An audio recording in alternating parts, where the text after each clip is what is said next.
do you get excited about the fact that maybe the NFL is reawakening the importance of offensive line in the running game? Yeah, I mean, I think there's a lot of guys right now, especially, that Eagles front, but also all over, the NFL that are playing at a really high level. And, they have been able to show that, the entire year. Saquon's an amazing back, but, it all starts up front with those guys. Will, have you had any interviews? No, sir, I have not. Is that Yes, sir, I anticipate it. Yes, sir.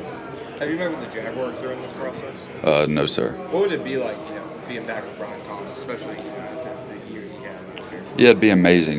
With me, I'm just excited for any opportunity that I get, but to be able to link up with some of my old teammates, Brian Thomas, Mason Smith, Jordan Jefferson, guys like that, it'd be pretty cool.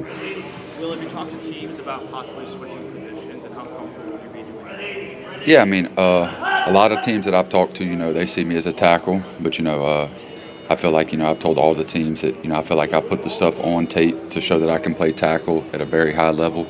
But, I'm willing to do whatever I can to help the team win. And, if you told me that, I was going to start at right guard versus, left tackle being a backup, I'm going to tell you to put me at right guard. I know a lot of the debate around you is how have you dealt with that and how effective have you been for the course of your career?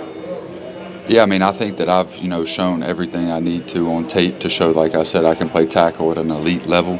You can go look at my tape. There's not one play on there that when I get beat, you say, oh, that's because he has shorter arms. Obviously, I don't have, stereotypical offensive tackle arms, but, I'm aware of that, and that's something that I use, every week to, my game plan and preparation on how to attack different defenders. I like scoring touchdowns, so whatever that is, whatever we're best at, that's what I like the most. Yes, sir, I had. It went well. I had a bunch of meetings. They all went very well, and, I was just super excited to get in there with them. Well, there's a lot of tackles kind of clumped around where you're at in the middle of the first round. What do you think separates you from the rest of them? My work ethic. My resume speaks for itself.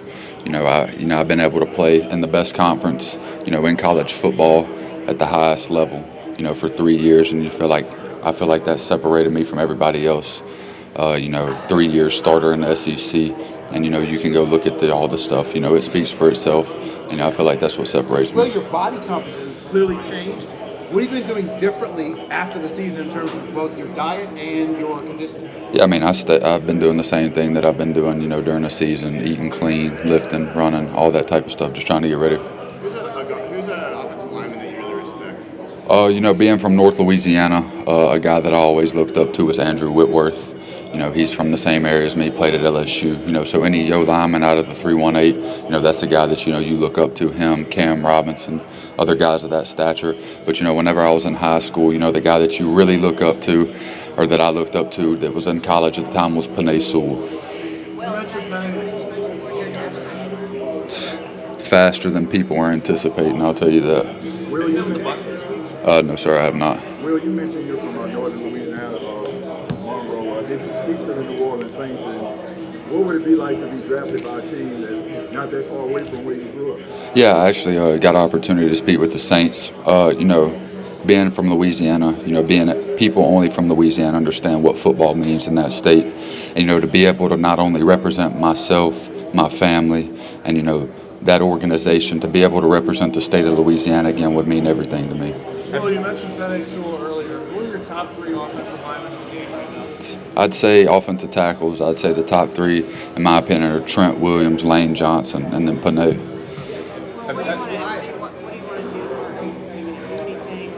Yeah, tomorrow I'm going to do the 40. I'm going to broad jump and do position drills. I just want to show my athletic ability, versatility, right, left, whatever it might be, whatever they need me to do. I'm going to get out there and do it and just get excited to compete. Will, getting thrown into the fire the way you did in college, what did you learn from that experience, and how do you think that's going to maybe apply to being a possible rookie starter at time? Yeah, no doubt. I've had the opportunity to go, like I said, to one of the best universities in America and, earn respect as a young player in a very high-level locker room.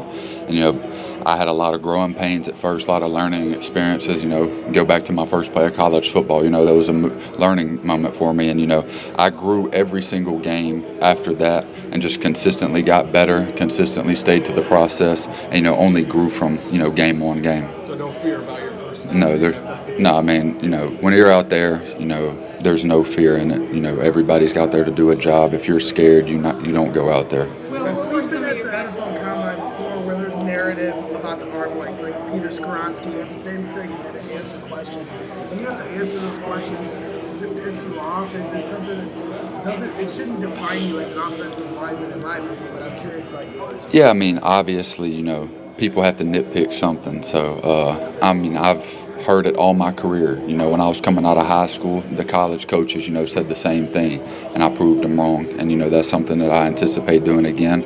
Obviously, like I said, I don't have the stereotypical, offensive lineman if you had to draw one up in your mind, arm length. But, everything is blocked with your feet. And that's where I excel. I feel like my footwork, I can match it with anybody I need to. That being said, the center position, do you have any interest in playing that, or what challenges do you think that would present to you to try to play that at a high level in the NFL? Yeah, I mean, I'm willing to, like I said, play anything I need to get on the field and help the team win a Super Bowl. But I feel like I can play tackle at a high level in the NFL. Have you met with the Raiders during this process? Yes, sir, I did. What was that like, just Pete Carroll getting to Yeah, I mean, it was very good. A very good interview with them. They're all great guys. I'm just excited to see where it goes. Well, you got to block for Jake just a couple of years ago. What do you think of his rookie year? Jaden and Nuss, I had the luxury of blocking for, two of the three best quarterbacks in LSU history, probably in my opinion. And, with Jaden, his rookie year, it doesn't surprise me at all. A lot of people slept on him after his first year. And I remember verbatim, I told my dad he's going to win the Heisman Trophy next year. And, he did that. But, it just account to, his hard work, dedication, and the way that he pushes himself every day, nothing is surprising at all. He's an elite player, but he's an even better person. Well, what are your best memories growing up on a farm? How's that impacted you? Yeah, I mean, it just taught me hard work, honestly. Being out in the sun, working, it just, it does something to you. And, whenever you get out on the football field, it just helps. What were some of those chores that you did? A lot of stuff that probably y'all wouldn't understand that nobody else wanted to do is the stuff that, you know what poly pipe is? Poly pipe? Yeah. I don't. Yeah. If you ever drive by a cornfield or a bean field and you see the white pipe running down the side, I had to roll that out. Miles and miles and miles. All the talk about your arms, but just mentioned you have very powerful and efficient footwork. How did you perfect that level, and what are you still working on? Yeah, I mean, obviously I want to grow in every aspect of my game. That's something that I've told all the teams. I just want to keep growing as a player. But, something that I did, I mean, some of it's God-given, but I have a speed coach in Louisiana, in Monroe, actually, that I did all throughout high school to kind of Who do you work with? Dudley Cowan. He's at TPS Sports right in Monroe, and he worked with me ever since I was a little kid, speed training and things like that. So, he helped me out a lot too. Well, if you go to a team where there is a set tackle situation, how hard do you think that transition would be? Not hard at all. I've been working on everything. I'm a versatile player. I can play wherever I need to play to get on the field and do whatever I got to do. How did it mean to you this past year to have that number 7 tag? Yeah, so I was fortunate enough to wear it for 2 years, but, it's the biggest honor I could receive other than being a captain. And I grew up in Louisiana, like I said, so watching guys like Leonard Fournette, Tyrann Mathieu, Patrick Peterson, those are guys, young kids in Louisiana idolize. And to be able to be in that conversation with those guys and have my name brought up with those guys, it's everything I could have ever asked for. Well, how important is it to you to have a voice in the offensive line, and are you comfortable doing that in year one in the NFL? Yeah, I mean, that comes with, play. You got to come in and play and, be out there making plays to come in and gain the respect of older guys. But, coming in there and just being a leader in any way I can, helping the team in any way I can. And, yes, I feel comfortable coming in and being a vocal leader as a young guy. What are some things that you've learned in terms of hand technique throughout college, or what you think can help elevate your game? Yeah, I mean, something that I've been working on, I worked on last year, was using a lot more independent levers. Coach Davis, one of the best O-line coaches in America, he's been able to help me, in many aspects of my game, but that's, one of many. And, it's just something that you work on daily. What were some of your favorite battles in the SEC? I mean, I got to play a lot of good players. I think I we wrote a list after the season, going after, this draft right here. I think I'll be on the, close end to about 15 guys that will go in the first and second round. So, I've had a lot of good battles from a young guy all the way up until my third year. So it's really kind of hard to single anybody out because there are a lot of good players. What's your best take? Like if you had to tell a team, if you had to show a team or a fan base like why you should be a top 5 pick, top 3 pick, and you just say, here, just watch the tape of at least one game. What game do you pick? From this past year? You can pick any year. I mean, you can go back and watch most of my games. I mean, there's obviously plays over my career that I wish I could take back. But, I feel like, I showed my dominance in every game. And, there's bits and pieces that I made mistakes on that I learned from each game whenever I did mess up. But, whatever game you want to go watch, you'll be able to tell. So there's none that stick out in your head of when you left that game, you were just like, man, that was the best one I've had. Not like that because, I go into every game, with the same mindset, treat every opponent the same. I'm trying to dominate the guy in front of me and, the defense around me. And, like I said, there's bits and pieces and, certain plays from, individual games, throughout my 3-year career that I wish I could take back. But, it was a learning moment for me. Will, what play would you point to that shows your competitive spirit? There's a lot. I mean, I think anytime you see an offensive lineman straining through the whistle, driving a guy into the ground and just, really seeing that, he's going to give you everything he's got, I think that can kind of tell you. What's your favorite pancake? I had a pretty good, I don't know. It's hard to really think about one specific game. I try to get a lot of pancakes, so to really be able to single one out would be kind of hard. Have you been able to get any kind of sense of what type of leap it'll be from college to the NFL, from the SEC to the NFL? Yeah, I mean, obviously the NFL is a different caliber. But, me being in the SEC is the best thing and the closest thing to the NFL. So I feel like, the guys coming out of the SEC will have the closest grasp to it.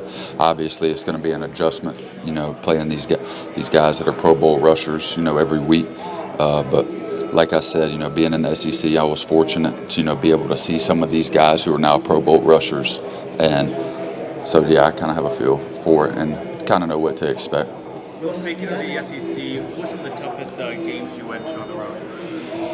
I'd say, Bryant Denny's pretty loud, Kyle Fields loud, and I'd say an underrated one definitely was Jordan Hare my freshman year. That was probably, one of the louder ones I played in, but, nothing matches Tiger Stadium at night, even though you got that Tennessee sticker on the back of your phone. Give us a scouting report on the guy on the other side of the offensive line. Yeah, Emory, that's my roommate, that's my brother, and, whenever teams ask, about Emory, I just tell them that, whenever you're dealing with me and him, you're getting two guys that came in together, that, grew together, and, like I said, we live together, and we're able to push each other like no other. It's very rare you find two guys come in of the same stature, that are working for the same goals, that don't have jealousy about each other.